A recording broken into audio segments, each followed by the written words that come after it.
ஆசை இருக்கவங்க மாத்திரம் என்னோட கூட சேர்ந்து உங்களை பார்க்கணும், உங்க பாசத்துல மூழ்கணும். இதுதான் எங்க ஆசை, இதுதான் எங்க ஆசை, இதுதான் எங்க ஆசைப்பா. எங்களை போல அநேகர் உங்களை பார்க்கணுமே, உங்க பாசத்துல மூழ்கணுமே,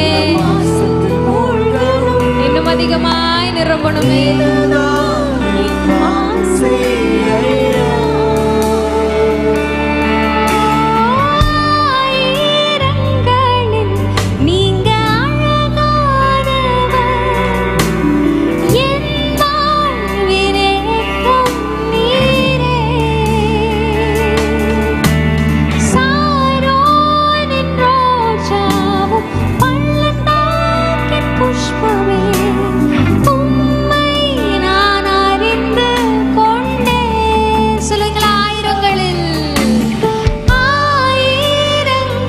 நீங்க அழகானவரப்பா, என் வாழ்வின் நேசரே.